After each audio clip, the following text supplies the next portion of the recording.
Welcome back, Lakers News Fan Report family. Before we jump into today's jaw-dropping discussion, smash that like button, subscribe to Lakers News Fan Report, and turn on notifications so you never miss an insider update on our beloved purple and gold. Today, we're diving headfirst into a seismic shift that's left Laker Nation reeling. Could it be true that Anthony Davis has willingly traded away a chunk of Lakers' legacy in favor of building around Luka Doncic? That's right. Rumor has it the front office decided to sacrifice the Brow-era centerpiece in order to fully embrace the ultra-modern, finesse-driven approach that comes with a generational talent like Luka. But did they make the smartest move, or have they opened the door to chaos at the center position and risked the soul of this franchise? Let's set the stage. On May 29, 2025, headlines exploded across the sports world. Anthony Davis trades Los Angeles Lakers legacy for Luka Doncic, igniting center chaos in the championship quest. According to insiders, the Lakers orchestrated a blockbuster swap, sending AD to Dallas in exchange for the Mavs' prodigious playmaker. The move was billed as bold, innovative, and future-focused. Yet, behind the bravado, there's growing chatter among fans and analysts alike. Have the Lakers irreparably weakened their paint presence? Could this gamble backfire? To understand the magnitude of this decision, let's rewind. Anthony Davis arrived in LA in 2019 with championship promises etched in purple and gold. At 6'10", with unmatched mobility and two-way prowess, AD quickly became the yin to LeBron's yang. He logged 26.1 points, 9.3 rebounds, 2.9 blocks per game in his first full healthy season, establishing himself as the dominant interior force. In the Lakers' 2020 title run, his rim protection and pick-and-roll mastery were instrumental. Nobody denies that. So when whispers circulated that the Lakers were willing to part with Davis, jaws dropped. Why would they do it? According to the report, the front office recognized that LeBron's championship window is finite and coveted a younger superstar to ultimately carry the torch. Luka Doncic, at 25, averaged 31.2 points, 8.4 rebounds, 9.1 assists last season, numbers so gaudy they can't be ignored. They believed that pairing LeBron and Luka would create an offensive juggernaut able to overwhelm any defense, even if it meant sacrificing defensive anchor power in the paint. But in the intrigue of star power, could they have underestimated what they lost? Could this mean the Lakers are prioritizing flash over balance? Some insiders believed that the front office was so enamored with Luka's highlight reel potential that they overlooked the strategic value of Davis's rim deterrence. Without AD patrolling the paint, who steps up to contest drives? Who's sliding under pick-and-rolls to slow down league-leading guards? The whispers around practice facilities are loud. The Lakers' depth chart now lists no true big capable of anchoring the defense, and that void could be disastrous against teams like Denver or Minnesota that boast surging interior scorers. And yet, it's not all doom and gloom. Fans are wondering if this bold pivot could usher in a new style that renders traditional center play obsolete. Could a smaller, faster lineup, built around LeBron's court vision and Luka's creation, outmaneuver slow-footed bigs? Is it possible that by sacrificing size, the Lakers have gained unprecedented spacing and pace, forcing opponents to adapt on the fly? Some of the league's top analytics minds are already crunching the numbers, suggesting that an uptick in three-point attempts and fewer post touches could yield higher offensive efficiency, especially if contested paint opportunities drop. Think about it. With LeBron and Luka commanding dual playmaking duties, defenses will collapse inward, leaving the corners wide open. In that scenario, a specialist like Malik Beasley or a stretch five like Christian Wood could thrive, enjoying more open looks than ever before. Suddenly, the question isn't who protects the rim, but can our shooters capitalize on the extra space? It's a philosophical shift, and Lakers executives seem convinced that it's a bet worth making. Fans on social media are split. On one side, the die-hard purists mourn the loss of Davis's defensive versatility. They tweet, "We traded our spine for a highlight package." On the other, the optimists chant, "Embrace the future. Luka is a once-in-a-generation talent." The division is palpable. But here's where the speculation ramps up. Could this trade also affect team chemistry? Anthony Davis, despite occasional controversies, was viewed as a unifier in the locker room, a veteran presence who bridged the gap between LeBron's leadership and the supporting cast.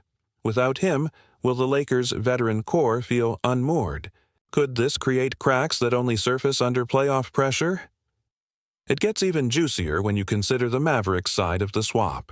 They now boast a scintillating frontcourt trio: Davis, Derek Lively II, and Daniel Gafford. That depth screams defensive dominance. Could the Mavs become the team to dethrone the Lakers and Warriors in the West?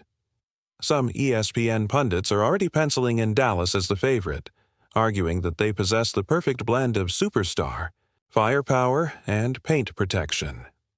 Could this backfire on the Lakers by creating a new juggernaut that haunts them in the postseason? We also have to weigh the financial landscape. Luka's contract is max level, and LeBron's extension is massive. Adding a third max earner would have crippled the Lakers' cap flexibility, so by dealing AD, they freed significant space. Does this mean they're eyeing further moves?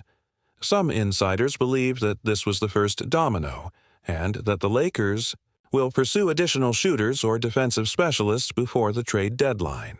Could this be part of a grander scheme, orchestrated to build a custom-fitted roster around Luka and LeBron? Yet every silver lining has a cloud. Without Davis, the Lakers face an identity crisis. Do they become perimeter gladiators? Do they gamble on youth stepping up in the paint? How will Coach J.J. Redick adjust schemes night to night? The narrative among coaching circles is tantalizing. Redick must now innovate entirely new defensive strategies, leveraging help defense and switching schemes in ways that transform traditional drop coverage concepts. Could this era of small ball 2.0 be what finally dethrones the Warriors? Or will it collapse under the weight of relentless interior assaults from teams like Denver and Oklahoma City? At the root of all this lies one burning question that resonates within every yellow and purple heart. Was this trade a masterstroke or a miscalculation? Lakers Nation is hanging in the balance between euphoria over Luka's arrival and fear of a gaping hole in the front court. Could trading AD for Luka be the start of a dynasty shift, or has the franchise sacrificed too much legacy in pursuit of a new narrative? But what do you think about all of this? Personally, as a lifelong Lakers supporter, I believe this move has the potential to redefine modern basketball, but only if the role players rise to the occasion and Coach Redick implements a flawlessly adaptive system. Otherwise, we could look back on this as the moment we traded away our defensive anchor and lost our way. I can't wait to read your thoughts in the comments below. In the wake of this blockbuster move, every Lakers fan is left grappling with what comes next. With Anthony Davis now donning a Mavericks uniform and Luka Doncic firmly ensconced as the Lakers' new co-pilot, the focus pivots to how Los Angeles fills that massive void in the paint. Could Christian Wood finally step up as the rim protector we've been craving? Is it possible that Wenyen Gabriel or Max Christie seize the opportunity to become reliable stretch fives or hustle defenders? Some insiders believe the front office is already scouring the buyout market, eyeing veterans like Nerlens Noel or Robert Williams, players who could slide into the rotation and plug holes immediately. Others whisper of a potential midseason trade for a big man, though cap constraints make that scenario feel like threading a needle. Offensively, the Lakers must reinvent themselves around the LeBron-Luka axis. Gone are the days when post-ups to Davis and ISO drives to LeBron-dominated play calls. Instead, we'll see more pick-and-roll duels between two of the game's greatest playmakers. Imagine LeBron flooding the lane to collapse defenses, only to dish out to Luka sprinting the baseline for a step-back triple. Could this free-flowing, space-centric attack outpace and outscore every opponent? Or will the lack of an interior bulwark lead to defensive breakdowns that no amount of offensive firepower can compensate for? On the defensive end, expect to see creative rotations and unconventional lineups. Coach J.J. Redick, known for his analytical mind, might deploy ultra-switchable schemes, encouraging perimeter trap plays and rapid help defense to cover the front court. Picture a unit of Rui Hachimura, Malik Beasley, and Patrick Beverley hounding ball handlers, then rotating to contest in the paint while LeBron and Luka roam as insurgent roaming defenders. Could a defense predicated on agility rather than size become the Lakers' trademark? Some experts argue that athleticism and anticipation can offset the lack of a traditional rim protector, while skeptics warn that repeated high percentage looks at the basket will eventually erode any scheme. Off the court, team chemistry will be tested like never before. Anthony Davis was more than a talent. He was a cultural linchpin who bridged veteran leadership and young energy. Now, new voices must emerge. Will Austin Reeves embrace a larger scoring role? Can Dennis Schroeder recapture his mid-range prowess and defensive tenacity? Could D'Angelo Russell, now alongside two ball-dominant superstars, reinvent himself as the ultimate floor spacer and facilitator? The gamble here is that these complementary pieces buy into their roles unconditionally, understanding that sacrificing touches now could translate into deeper playoff runs later. But if egos clash or rotations become muddled, the very cohesion that fueled past successes could unravel. Looking to the horizon, the Lakers' schedule doesn't provide much breathing room. A grueling slate of road games against contenders like Phoenix, Memphis, and Denver looms, followed by critical home battles versus Utah and Minnesota. Each of these matchups will reveal whether the reimagined Lakers can withstand disciplined offenses and overpowering front lines. Could this new-look squad storm through these tests and validate the trade?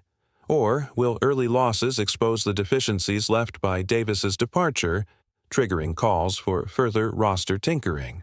Meanwhile, Mavericks fans are reveling in the acquisition of Davis, convinced he'll finally deliver a championship to Dallas. If he thrives alongside Kyrie Irving and a young core, the Lakers' gamble might look like an unforced error. Yet, if Davis falters, struggling to adapt to a new system or suffering setbacks, then Los Angeles' bold pivot toward speed and shooting will be vindicated. This interconference dynamic adds another layer of intrigue. Every step Davis takes in Dallas will be watched keenly by Lakers supporters, for better or worse. At its core, this seismic roster shift speaks to the evolving nature of modern NBA basketball. The pivot from traditional big men to positionless pace and space rosters reflects a league-wide trend. Los Angeles aims to be at the vanguard of this movement, leveraging star power and strategic ingenuity. But history is littered, with teams that tried to reinvent themselves only to stumble when theory met adversity. The Lakers' ability to adapt on the fly, through injury, slump, or playoff intensity, will determine whether this era becomes a celebrated chapter or an asterisked experiment. Ultimately, the true measure of this decision will be seen in June. Will LeBron and Luka guide the Lakers to deep playoff runs, silencing doubters and cementing a new legacy? Or will the loss of Davis's inside dominance prove too great, resulting in heartbreak and second-guessing? Only time will tell, but the journey promises to be one of the most compelling storylines in recent NBA memory. So, now it's over to you. Are you all in on this bold Lakers experiment? Or do you worry that sacrificing AD's defensive anchor will come back to haunt us? Personally, as a diehard Lakers supporter, I believe in the brilliance of this gamble, trusting LeBron's leadership and Luka's transcendent talent to carry us through.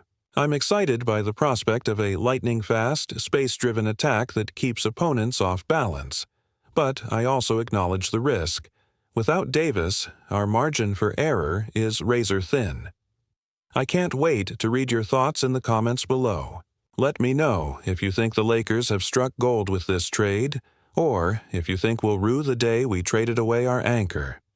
If you enjoyed this deep dive, don't forget to hit that like button, subscribe to Lakers News Fan Report, and turn on notifications so you never miss an update on our purple and gold journey. Thanks for watching, and I'll see you in the next one.